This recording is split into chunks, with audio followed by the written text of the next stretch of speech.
Hello and welcome to the CTN Virtual Roundtable.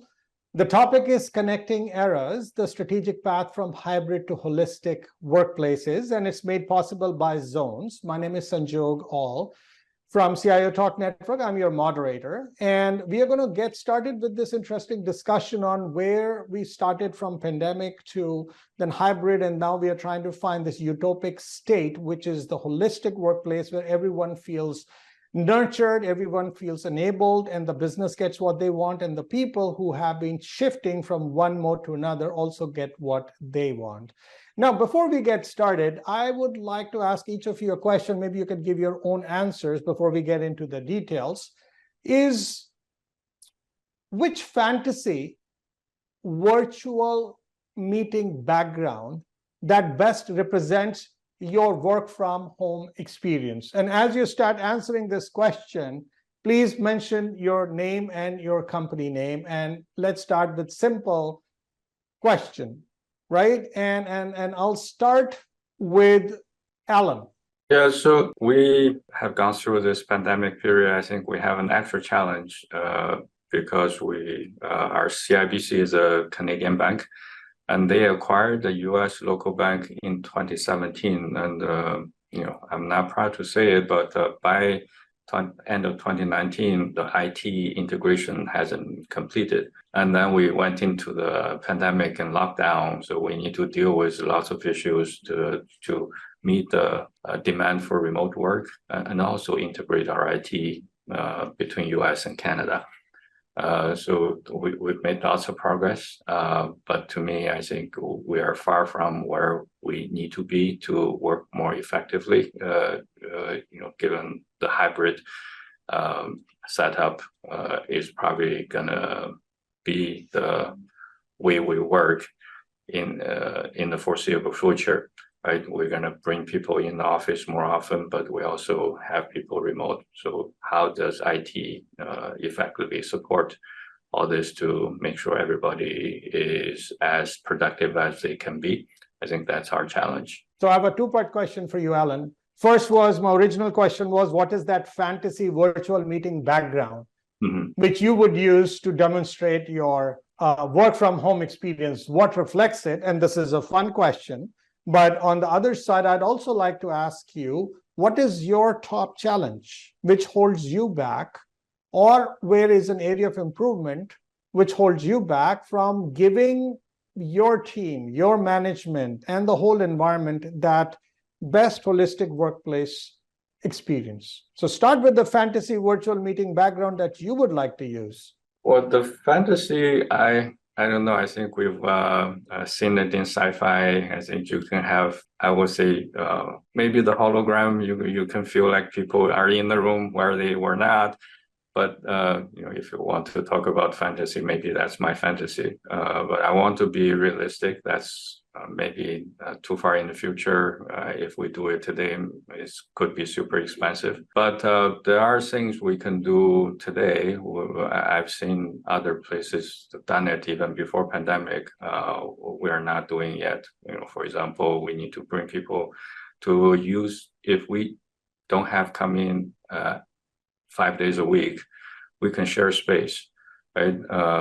Lots of companies would have done hoteling, and they have effective way of booking spaces.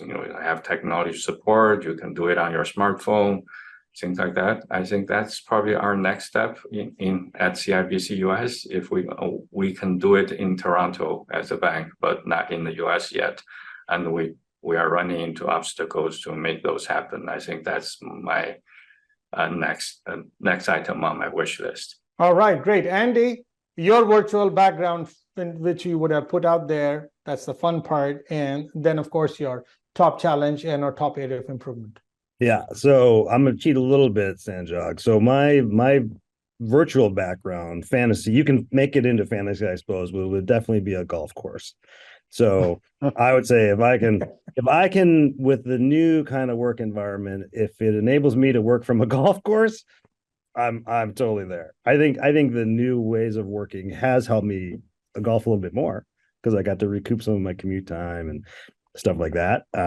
So I think it's in a lot of ways made us more efficient. But yeah, that's where I go to escape and get headspace. And so when I can escape somewhere to Fantasyland, it's going to be a golf course somewhere, probably a Kohler course up in Wisconsin or something like that.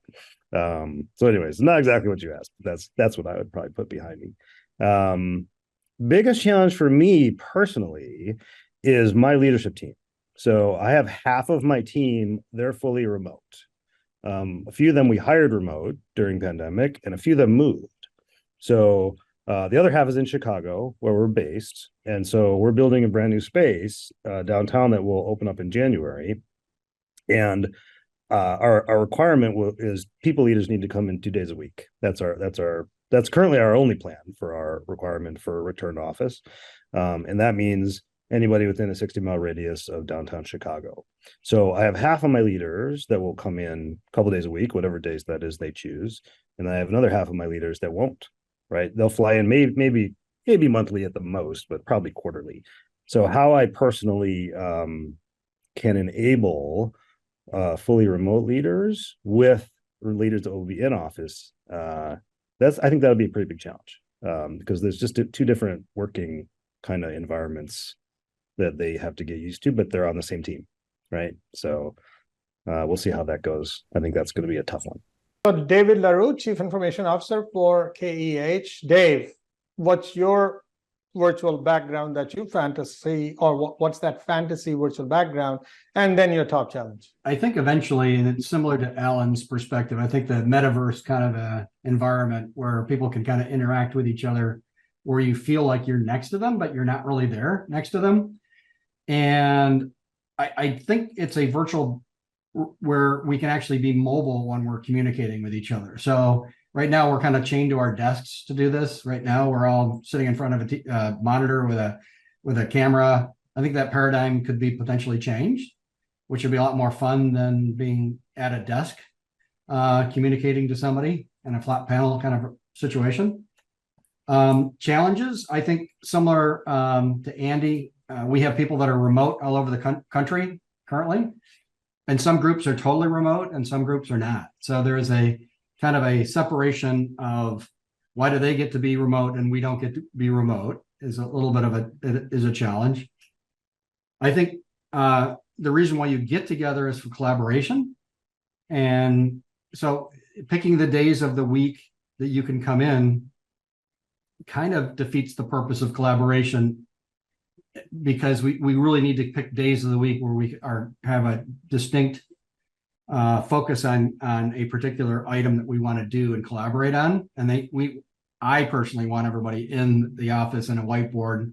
And I've got conference rooms and whiteboards all over the place because I want those free-flowing ideas to come across and have people interact with each other, agree, disagree. But at least you get everything out and then you go back and you execute. So I think right now I think you need that FaceTime. I think you need the ability to read people's body languages.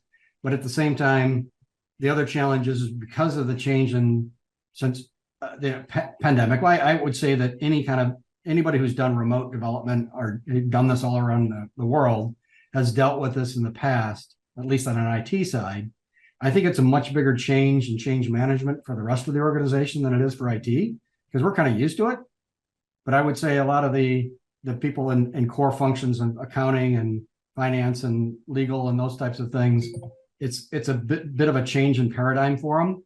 And I think it's going to accelerate, and I don't think it's going to slow down. So, your point well taken, David. So I'm going to come to David Martin, who's the Digital Workplace Portfolio Leader from Zones. But before that, I wanted to at least share with you what we are hearing. So we are seeing the leaders telling us, and being from media, that they're saying that we have to be able to figure out to build a good holistic workplace. We have to merge the legacy and modern systems. Then we have to figure out a way to build IT that is agile and which allows you to be remote and it still stays robust when people are coming for on-site. Then they're talking about cybersecurity.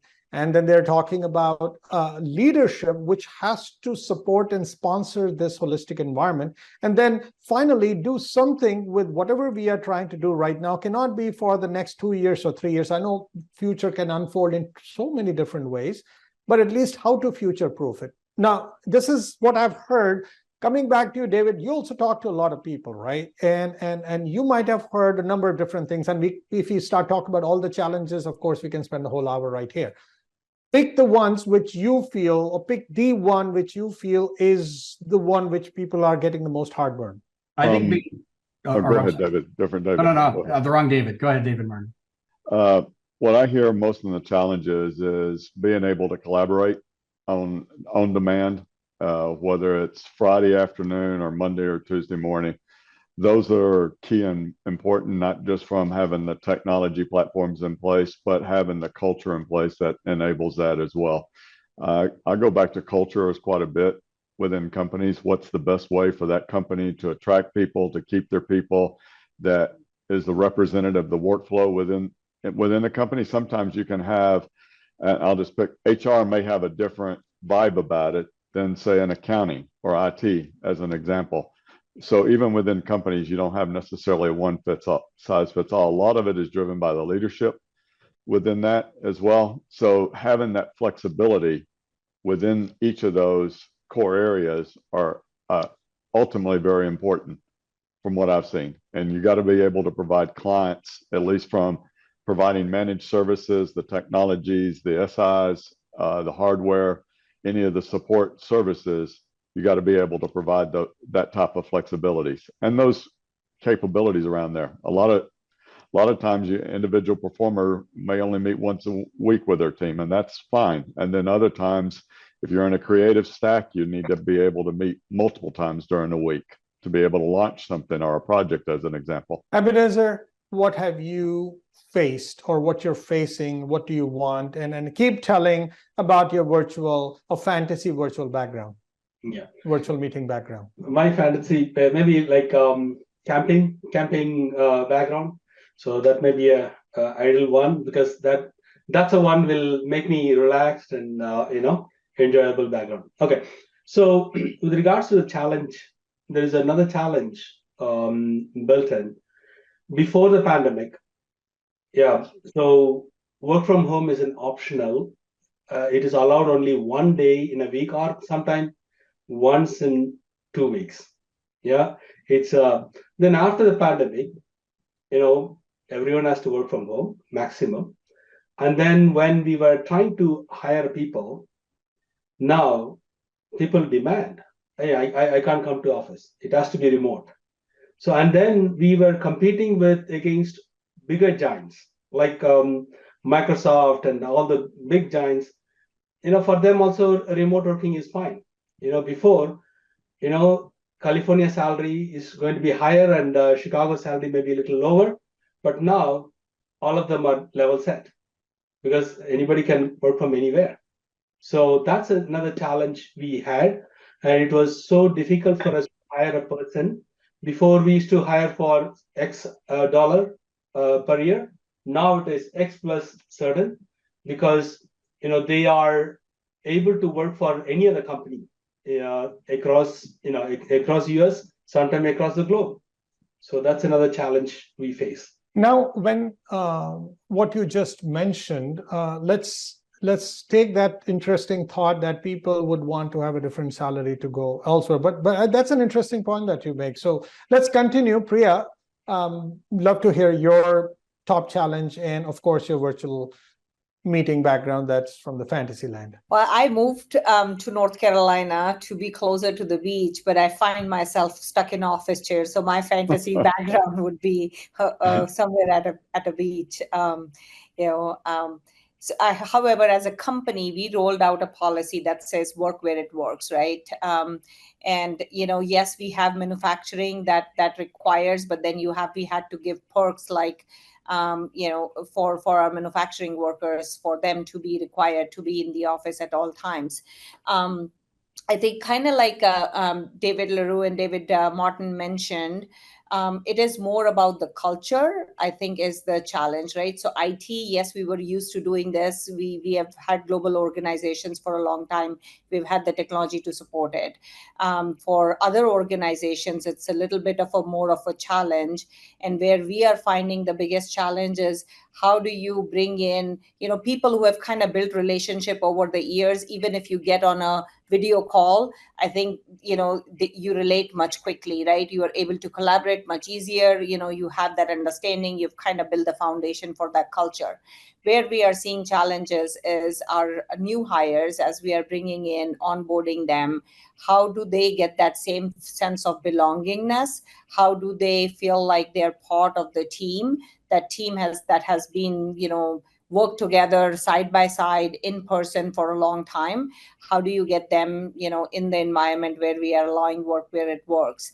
One of the things we have rolled out is we have given the team flexibility in terms of picking their space, right? So if it is, you are going to come into the office 3 days a week, and it could be any office which is close to your where you live, then you get a permanent desk. Otherwise, it's hoteling. So a lot of people choose to actually come in because they like to have their own space. But new hire integration is something that we continue to struggle with. Great. So we'll continue to focus on challenges, and then we turn it around and come back and get into the hackathon mode. So Ralph, Santitoro, Director of Product Line Management, Multicloud Networking and Security Solutions for Ciena. Yeah, go ahead, Ralph. Yeah, thanks, Sanjog. So I think I work for Ciena, and we're a multinational networking and technology supplier. And one of the things we've done at Ciena, I joined right during the pandemic, so everybody was pretty much at home. So I don't know what it was like before that at the company. But one of the things Ciena IT did really well was they were already on the path to digital transformation. And so I felt, as joining the company during the pandemic, everyone's working from home. I had no user experience issues. It was just as good as if I were working in an office. And I think because we're an information technology company, that has continued to this day. And I've heard some others talk about, leadership and culture, I think is really, really important in terms of, all the way from CEO on down, is instilling a culture in the company of how it should operate.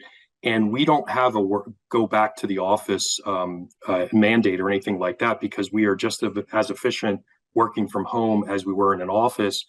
But I think the point is, if someone wants to go into the office, it's not viewed as or it's not viewed better than if you were staying home. And I think that's really important, because some organizations have had this sort of back to office mandate. If you don't come in the office, or you have to be in the office to be more effective. And I think that's a really important thing. One of the other speakers mentioned earlier, about collaboration, and we do all of our Zoom calls, video. And a lot of times that's how we have a lot of social interaction too. A lot of people will join a call maybe a few minutes late, start developing the relationship with the folks by having a chat with them talk about their family, how things are doing, what their hobbies are. And I think that's really important, making that sort of cultural connection. We used to do that in person. We go out for a beer or something like that. Now we might do that if we go visit a trade show or we're visiting a customer. But I think the other benefit that this provided as well is because our clients are also working from home as well. In the past, when you were to visit a client, it was always expected that you go in person, and that's inconvenient. You got to get on a plane, go perhaps across the country to another country, and now you can just have that over Zoom, and it's not viewed negatively. It's viewed neutrally. And you can have just as good a collaboration and dialogue with one of your clients than as you could as you in person. Of course, in person, it's always great to do that kind of bonding. So in terms of the virtual background, since we want to have a little fun here, so I always I change my virtual background every week, and I usually put outdoor. I'm an outdoorsman. I love hiking and biking and the beach, and I usually put backgrounds of places I've traveled around the world that I'd love to go back to again. But I think it's interesting when you see the different types of backgrounds people have. It tells you a little bit about them, right? Do they just have the corporate logo all the time, or do they put like something really cool or something really abstract, right? And it's always also a good point to a conversation point. You can say, hey, tell me about your background, especially when it's really unique. Where is that? Or wow, where did you get that from? I really like that. So Ronald Blahnik, CIO SVP Strategy, Innovation, Customer Experience. and retail analytics for Hibbett Retail. So Ron, what's going on with you, the areas in which you want to see improvement, and of course, your fantasy virtual meeting background? Well, you're looking at my fantasy background. So, okay. The idea of hitting the open road, running into the sun as it's coming up in the morning, it's the only way you can, for me, the only way I can train for marathons. And I find it freeing. It's also centering, and it's also a great place to plan. I mean, you got 20 miles on a road and you're out there for 4 or 5 hours, you can get a lot of think time in. And you want to think because you don't want to focus on your feet. It's yeah, that's my fantasy background. That is not me. But yeah, I enjoy running, and so that tied in pretty well. Not planned. So I appreciate you asking the question. I guess in terms of the challenges, we had a different experience with COVID than a lot of companies. We operate 1,100 plus restores, but we pick, pack, and ship out of all of them. So we were able to retain our associates, our full-time associates, and be able to work through the pandemic following COVID. I was given supply chain, so my DC never closed. We did have protocols we had to enforce. We did have sections of the building that we might have to go and clean on any given day. And we had a crew that worked every day cleaning all the building. They just kept rotating. And so we had to create an environment for those folks who said, why me, when other folks were at home. And we did some fun things around, bringing in food and that kind of stuff and trying to create community, but also with the social distancing that said we had to change break times, lunch times, and all those kinds of things to try and create some healthy environment to work in the corporate office. We went home in March when it was mandated by Jefferson County down here in the Birmingham area of Alabama. 6 weeks later, that was lifted. So 6 weeks later, we were back in the office 50-50. We chose that for social distancing. We went to daily stand-ups with the pandemic. That's the CEO and all his direct reports meeting every day at 11 o'clock. So instead of meeting once a week, we moved that to daily to literally make decisions as we needed to. We are still a 50-50 shop, but we've listened to our associates and let them pick their days. So we got some people that work 5 days in 1 week and they're out the entire next week, right? Working remote. We got some people that like Tuesday, Wednesday, Thursday. Some people like Mondays and Fridays. The important thing and the challenge that you mentioned was adjusting our leadership thought process to outcome-based results as opposed to task-based results. When we think about task-based results, people want to monitor that task. And they feel to monitor that task, someone has to be there for them to look over their shoulder. To recognize at this point in our evolution, you don't need to look over their shoulders. You got to trust and verify and become outcome-based leaders. I think the area that I would want to continue to focus on in terms of growing our leadership capabilities is planning skills and human skills. Recognizing everybody that jumps on we use Teams, and we were using it before the pandemic. And so when the pandemic hit, we just went about our daily business. But recognizing that when someone jumps on that call, what they may be feeling, that when you were in person, you could see them, you could see their posture, you could see looks and stuff like that. You'd be able to identify pretty quickly that someone was going through something personal. I think that's a little more challenging for leaders now, and they need to make time for that. And that's probably one of the big challenges that I would continue to work on. All right. Before I go to you, Ryan, which is Ryan Shull, Global IT Director, IT Operations, Manufacturing, and Solution Engineering with Dyno Nobel. I'll come to you in a second, but one thing additional, which I also hear a lot of people talk about, is that while we do the cool stuff and the innovation stuff, but the good old service management sometimes takes a back seat, and that is where rubber meets the road. And if it's not handled properly, it may pull us 2 steps back, even though you're trying to go 1 step forward. So that's another area which we should be talking about in this conversation, so that along with leadership in cybersecurity and tech and legacy systems, etc., we should have some focus on making sure that service management is properly tackled. Over to you, Ryan.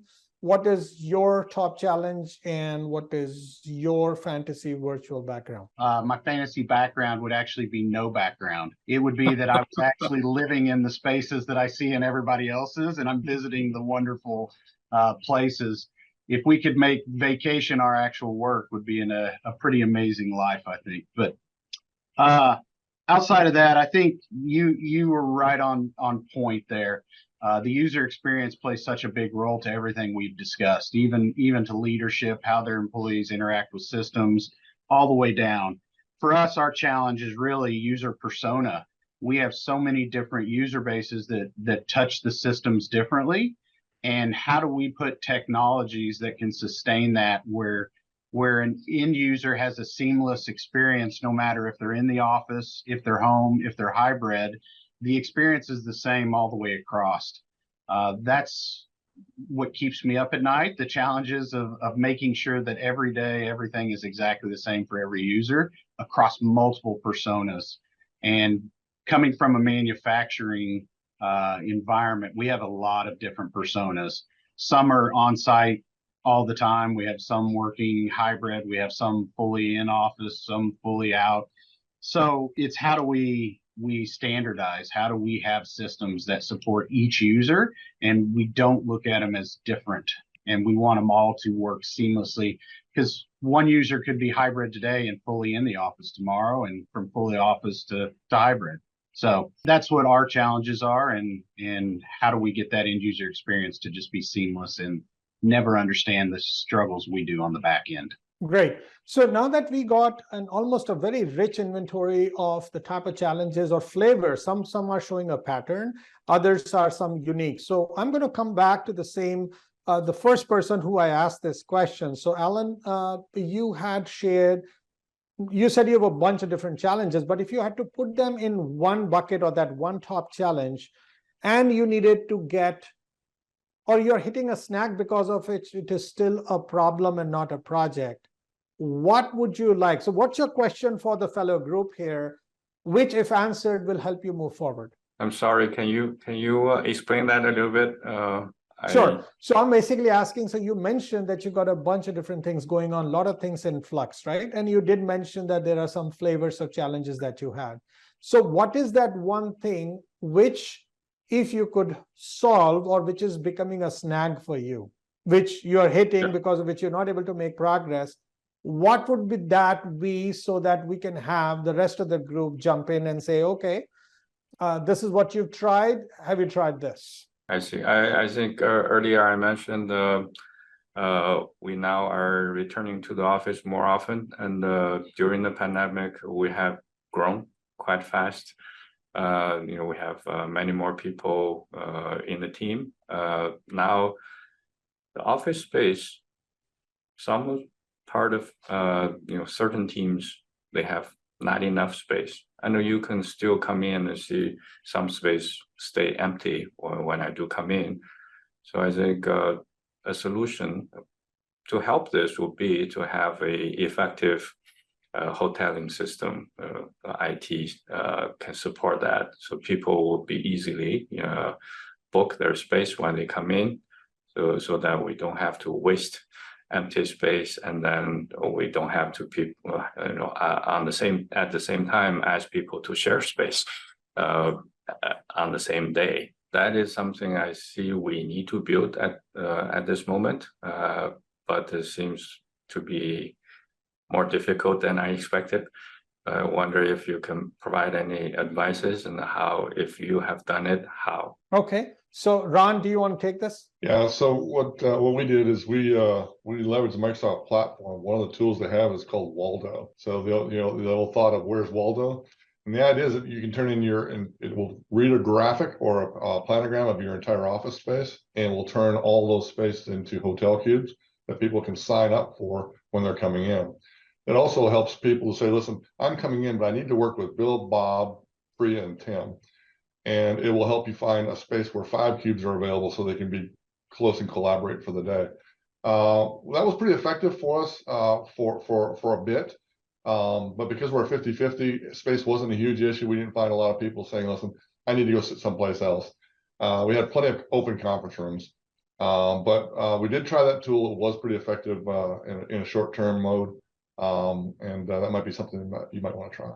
Oh, is that the WALDO, Waldo? Or? Yep. Absolutely. Oh, yeah. Just talk to your Microsoft account manager about it, and they'll excellent idea. Yep. Thank you. All right, Andy. Yeah, there's a couple others I can recommend too. I didn't know if you're a Microsoft shop or not, but there's one called Robin. It's the website is robinpowered.com, and they have a lot. This is what they do, right? So they have a lot of integrations with different shops. If you're not a Microsoft shop, if you're a Google shop or some other shop, you could look into robinpowered.com. The other one is by architecture and a real estate firm called Gensler. The product is called Wisp. And the website is genslerwisp.com, but you could just search, you could Google for Wisp. That one's pretty effective, where you can map out entire buildings, entire floors, and you can do searches for where, you know, John Smith sits, and it'll tell you exactly where his location is and all that jazz. So both those tools I've used and found them pretty helpful, not only with booking rooms, but helping you find people that used to only find, you know, remotely. So awesome. All right, Ryan. Mine's more an add-on question. How do you guys manage the, I wouldn't call it sanitation, but the disinfecting of the spaces? Because when we went into a hotel thought process, that was a big concern of a lot of the employees at our organization. But that's a good question. So to me, the pandemic is over. What's left is the hybrid working mode, right? I think if the pandemic comes back, or another pandemic comes, I think that's probably become more important at that point. But for now, I would think we're kind of back to normal, although we now kind of got stuck to this hybrid working setup. But if we do need to sanitize, these days, we are much better than doing that than before. I suppose you have the airplanes, you have restaurants and all that, lots of experience we can leverage, I think. Did you have another comment, Ron? Yeah. So in reference to the question that was just posed, what we did is our associates asked the same question: how are you protecting us in the office? Why don't you just let us stay home? Yep. We implemented a camera system at the employee entrance that actually takes temperatures as you walk through the door. So if you are in a red zone outside of normal temperatures, you get stepped to the side, you go to a nurse's office, right? They're not going to have you infect the crew. The second thing we did is, of course, we had the cleaning whenever anybody was had to go to remote because of a COVID diagnosis. We did a cleaning, but what we eventually implemented was we put ionizers in our air filtration system, which kills a great many of the call it agents that are out there. And we saw the rate of the sickness drop from in the building drop precipitously as a result of that implementation. It was a little costly, but it was effective. All right. So Andy, what would you say your top snag that you're hitting, and what you would like to ask the fellow group to help you out, give some suggestions?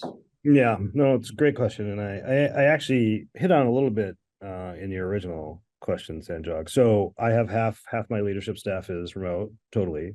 And then I have half that will be coming in a couple of days. I also have a really large amount of my organization that will be remote all the time. And they'll have people that'll come in that are in the Chicago area because they like to come in. So the challenge I have is, how do we keep the remote folks plugged in? Because you just get like serendipity interactions when you're together, which can create opportunities for people when they're in person, water cooler talk, walking, seeing somebody in the hall or coming in the entrance at the same time, or that kind of stuff, eating lunch together because you happen to, walk past their cube, right? If you're remote, you lose all that. You don't get any of that. So you could fall behind, or you could miss out, or you could, I think the big fear probably that remote folks have is, will I get forgotten, right? Or will I be second to the people that are coming into the office? And I think it's a real thing, right? Especially for people that are new in their career. Like if you're coming out of college and you're walking into an entry-level role and you're just sitting in your basement all day, like there's a huge amount of workplace community that we all used to have that they're not going to start with. So they're going to be at a huge deficiency. Like they're not going to develop skills that we developed early on in our careers. So I think it's a limiter. So, and I think the remote folks know that, right? Like, I think that they realize that, there's things people are getting that are coming in that I'm not getting. How do I get those things? So we're thinking about trying some things, where we have kind of these online communities for our remote folks, and we try to kind of think about remote first in a lot of things, but they're just still not going to be in the office. So I don't know.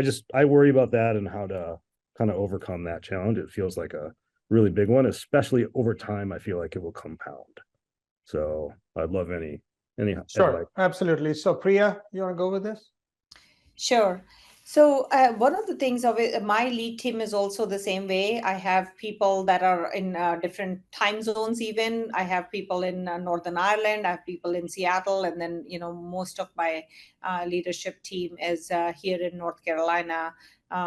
So one of the things we do is making sure that there is time out of when I am not included and just the team is getting together. So on a weekly basis, the lead team has where they get together on a video call, Teams call, and everybody has their cameras on.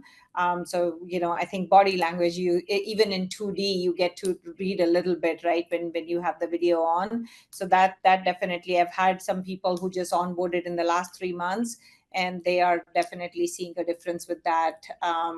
And just being able to set up some time, I think, yes, we get glued to our chairs, but setting that one-on-one, video time to be able to build those relationships, I think the remote workers have to take a little bit more initiative, and that is what I've seen be successful. Great. So David, please go ahead next. And my request will be, because we got quite a full roster, right? 10 people having 10 challenges, and we want to help all of them. So be very like whatever suggestions you give, let them be very actionable and very crisp so that they can get what they need, and we move on and we cover all different challenges from all different panelists we have here. So yeah, go ahead, David Martin. Yeah, what I would suggest is you focus on building the community, look at your outcomes that matter, and building that community. Take a survey or voice of your workforce to see what would work for them. Put in voluntary type initiatives, whether you're doing something with a mission or you're supporting a United Way, whatever it may be. Build some things in your community. Also, you have to train your first line leaders to be sensitive to these types of issues and spend more time reaching out, be proactive and not reactive to those things. That'd be my top 3. Awesome. Alan? I would say, I think once we turned remote, virtual, people forgot to chit chat. I think now you go to meeting, you're all business. Maybe we can set up specific meeting just to sort of like the water cooler conversation, or even in real meetings, right? You have a team, you can start the meeting with 5 minutes, just talk about what's going on in their life, things like that. All right. Ralph? Yeah, I just the second that as well is spend a little time. So one of the things I do is, and on my team is we'll talk about personal things, like it's not all dive into business.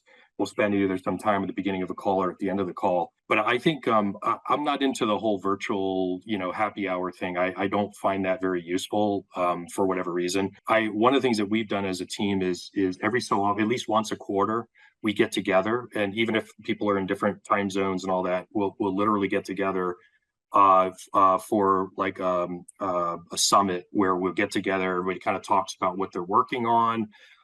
It's not like a status thing. It's more social. We'll go out together. Have some social time.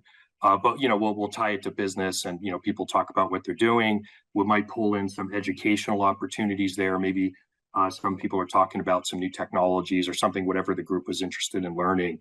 So I think that once a quarter is probably like the right amount of time, and getting together with the team, as well as the weekly team meetings, but they tend to be more business oriented, where they're more status updates of what people are doing. But one of the things I try to do always is during that is make it not all business. I think the previous comment was you just can't dive in, because we kind of got used to that, right?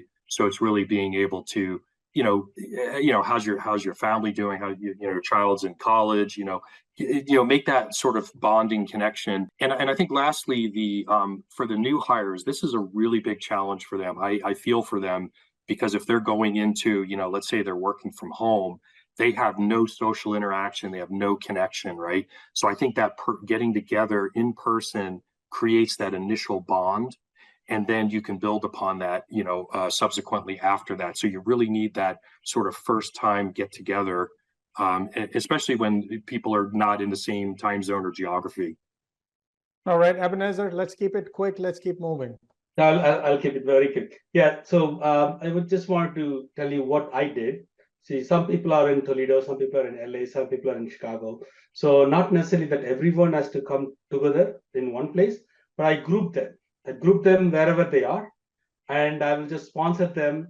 Hey, you guys can bring your family and go for a dinner, and we call it as a company sponsored dinner. Yeah. So we did it 2 times in a year. So that really worked out a great idea, and they got to know each other very quickly, and they got a personal connection between them. So it was really awesome. Great. So David, LaRue, very quickly share or reiterate your top area or snag that you're hitting so that the team can step up and help you. So I would say just making sure that everybody stays connected to each other. And what I just did is put a Zoom room in part of our development area, and we do the stand-ups with a Zoom room. And so it sees across the whole development area, and we have a stand-up every day. And that way we can both stay connected and understand what some of the challenges are cross-functionally. It's very quick, very easy. It keeps us all connected. All right. So any specific areas that you think people can give you an answer? So kind of related, but when I have new developers, it's very tough to have them work remote. So kind of guidance. So you want a better orientation process so that they don't feel that they are just coming and been thrown into the deep end without the floaters. That's what you're dealing with. Yep. Okay. Anyone from the group want to, just share what you guys have done in your respective areas? Ryan, you want to take this? Yeah. So I think what we did we felt the same thing with especially some remotes we had in Pakistan and India. And so what we've started doing is we pair them with someone in our IT team, and they will spend a lot of time for a couple days with that user, helping them understand our systems, our culture.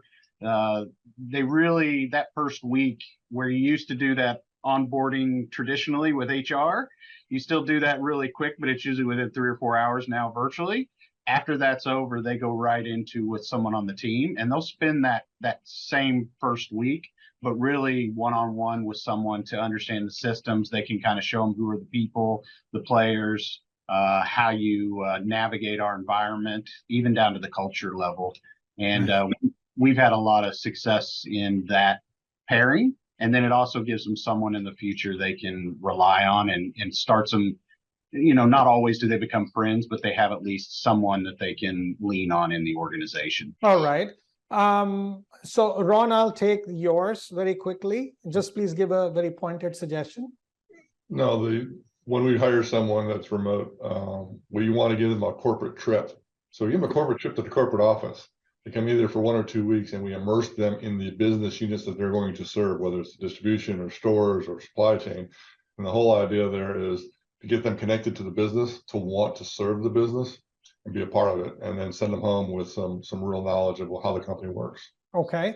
Now, David Martin, so since you have an interesting position where people have challenges and you've also helped suggest challenges, but some of the challenges which people say might beat you as a professional, so what on earth should I do here? So this is the group you could ask for any inputs on a very specific area where which is a typical snag people are hitting, and perhaps people will raise their hands and come to rescue. Yeah, I'm going to mention what David had. One of our biggest challenges, I'll have to say, is acclimation, and we're in a growth mode as well as we're building our business. So whether it's an office worker or a service desk worker or a field deployment engineer, we've got various types, I'll say various job responsibilities across the ecosystem in our environment. Acclimation is one of those key things, and understanding our culture and bringing them in as well. I liked what I heard. I think as Ryan mentioned, the buddy system. I also liked the corporate trip that Ron mentioned. Those were 2 fantastic. I was busy writing notes here. So if anybody else, whether we're doing service desk, corporate, working in a depot distribution center or field deployment. Any of those are challenging because we have various hats in our mode of operation today. So anything specific, any of the group members here would like to give ideas to David, who in turn can take to his customers and to also his internal ops? Any specific area, David, would you say, you already got some thoughts from these guys, right? Like from the answers that they gave.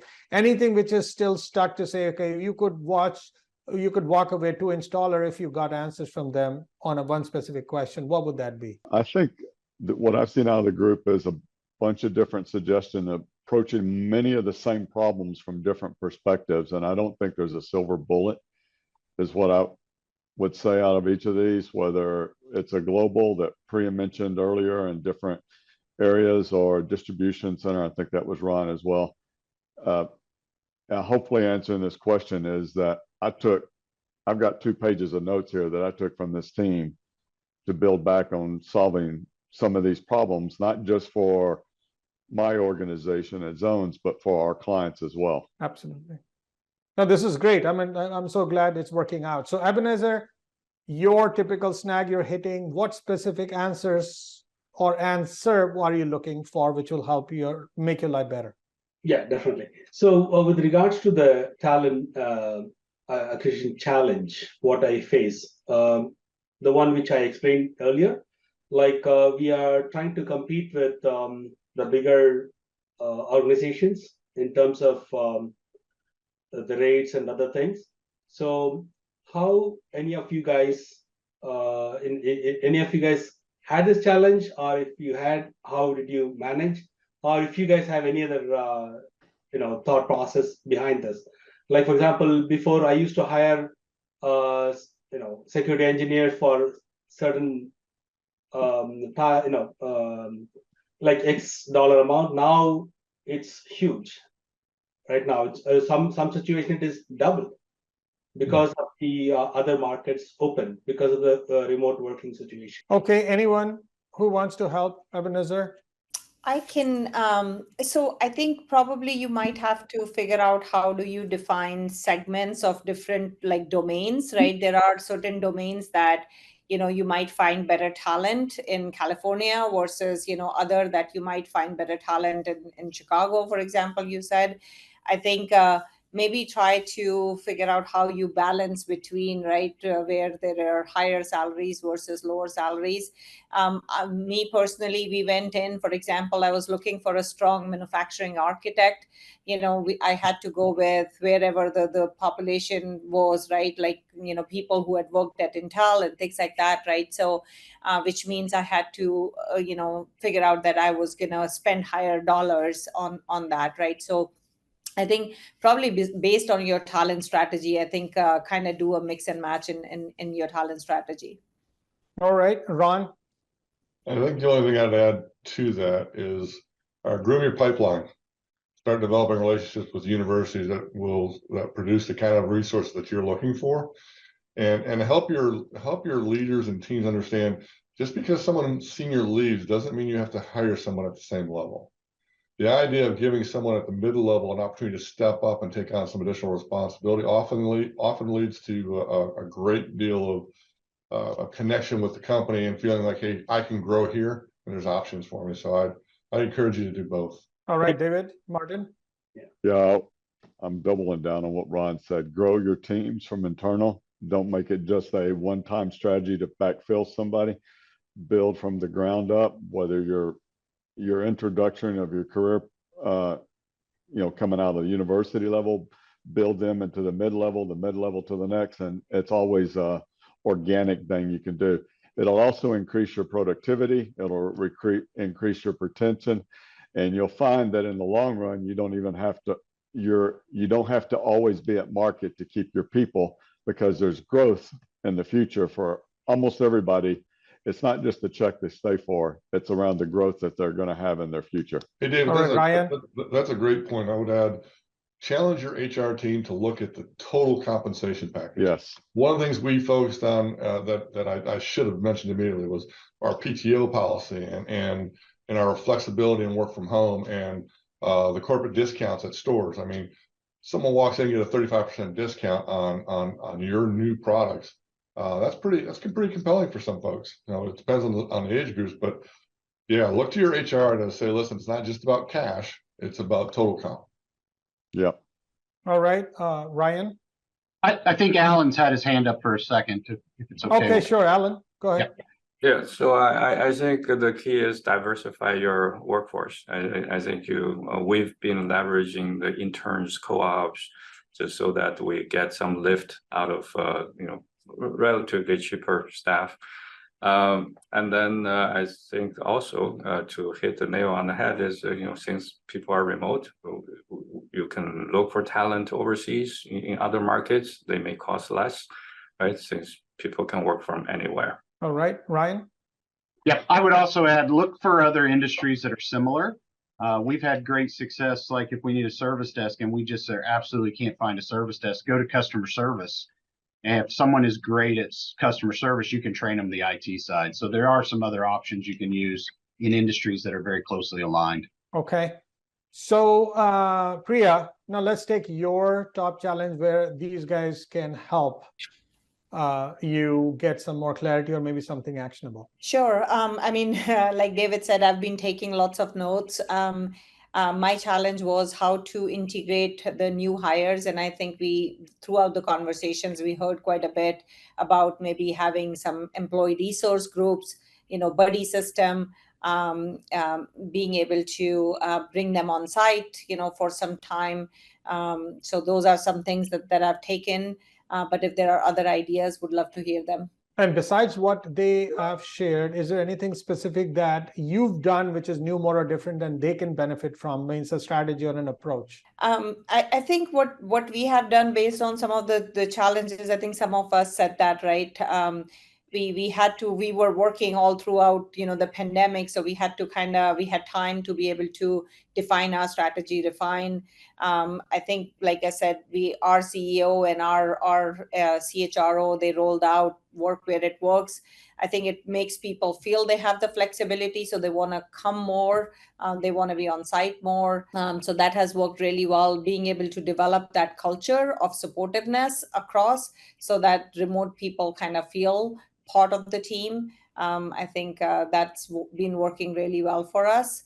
And having some sort of incentive program for our manufacturing team that has been working well for us as well. That's great. So Ron, any comment? Yeah, two things. One, we think about who's on our team, right? We tend to think hierarchically. I've changed that on my organization. Your team is your level. So there's a manager's channel, a director's channel, and a vice president's channel. And that's a place you can go and ask just what we're doing in this session right now.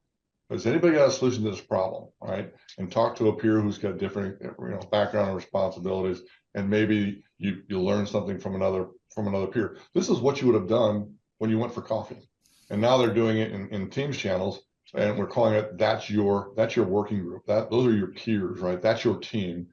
The other thing is we build these Teams channels around projects and outcomes, right? But the idea of creating social or team oriented channels as well has been pretty effective for us. All right, Ralph. Yeah, I think go ahead. Yeah, to add to Ron's point, I think one of the things we encourage is reaching out even outside of your organization, right, to other, build the relationships. This gets back to culture and having an open culture where you could just reach out to somebody, maybe you only casually know them, and to help you out on a particular area, right? So it's not limited to your particular organization, but they might have the expertise, whether it's operations, finance, technology, whatever, and to help you out. So I forget who made the comment about don't get locked into your organizational structure. Like, don't just stay within that, to go beyond that and build a culture where people, want to help other people, as best they can based on their background and experience. Andy? Yeah, I was just going to actually double up on that. At Zorro, we have a construct, we call it first team. Your first team. My first team are not my reports. My first team is the VPs, all the people that report to the president. That's my first team. And my directs, they're their own first team. And so there's that whole kind of Ron's nodding, I can see. That's the concept we've built actually for all 6 years I've been there. It's very effective. and it causes people to just think differently about how they leverage their peers and how they can help each other become more successful, and how they think differently across business and get business context. So it's super powerful concept, I think. Yes, for sure. Awesome. So Ron, coming to you, I'm sure you gave very good answers to many of them. Thank you so much for stepping up and helping other leaders. Now, what is it that you could get as help from the team here who can share their insights and experiences with you in any specific area? I really feel like I've gotten my questions answered. I think it's the ones I brought up originally, which was teaching our leaders to plan better and to be more human-centric in their skills, recognizing that you're not in the same room and you have to be sensitive to what's going on in people's homes more than perhaps in the past. And if others of you have solved that within your group, interested in knowing any of those techniques. All right, Ryan, your challenge so that other people can step up and help you. Yeah, I agree. I think we've really covered every aspect of it. The only thing that is a little bit different that I'd like to ask this group is we struggle with communicating as a wider group to every level, and saying even outside of IT, what is the best communication for a holistic and kind of environment that everyone's using to get their communications through? Email's not in everyone's hands, phones are not in everyone's hands. How do you get from the top to the bottom the same message sent out? And is there any tips or tricks anyone can give me for that? Okay, Ron and David Martin. So let's start with David Martin, and then we go to Ron. Just very quickly. Yeah. We do our Monday morning meetings, right? It's not just to look about last week, it's what's happening this week. From the CEO's meeting that I sit in, we have 24 hours to get that to everybody in the company. Now it's graded level, right? Stuff that you share, you don't share everything. The other thing we do is we do a monthly all hands with the CEO.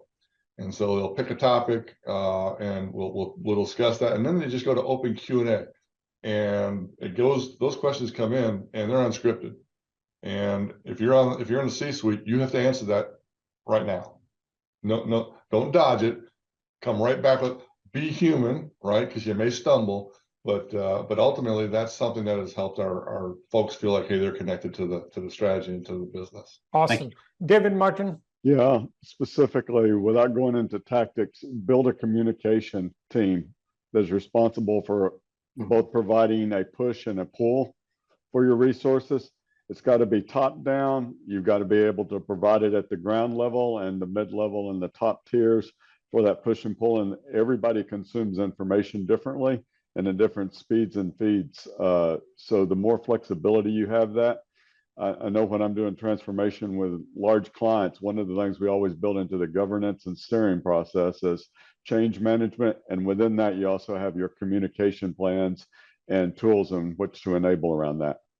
Because otherwise you don't ever get adoption, you don't get awareness, and all of those tend to lack. And from an IT perspective, if you're lacking that communication, you will never realize the ROI and the benefits that you want to get to move your company along. Yeah, and I think just to add to David's point, you got to do surveys. Now, we don't want to get surveyed to death, but they have to be meaningful questions. But what's more important, we do surveys on a regular basis, but then we show how the items in the survey, based on the comments that came in, how they were addressed, right? So you're seeing you turn it into actionable results, and then you show that the action was done. So then people can actually see progress happening, right? So that's really, because otherwise this survey just goes into a black hole, right? So you want to show, and so the survey's done, and very quickly thereafter, plans are put in place and then executed to achieve at least some, perhaps as many as you can, of what the survey is capturing. What a great conversation today. Special thanks to all our panelists, Zhang, Andy Goodfellow, David LaRue, David Martin, Ebenezer Arumai, Priya Almelkar, Ralph Santitoro, Ronald Blahnik, and Ryan Shull. Thank you so much, all of you, for making this session really meaningful. I wish I could have taken notes, but I'm going to listen to this recording 3 times to get as many notes I can. But I'm sure there was a lot of nuggets that were shared, and this is not coming from thin air. This is coming from experience. So all our viewers are going to love this. And thanks again, all of you who have attended and contribute to make this virtual roundtable successful. And special thanks to Zones for being our sponsor, because without them, this would not have happened. So thank you so much again, folks, and have a lovely day ahead.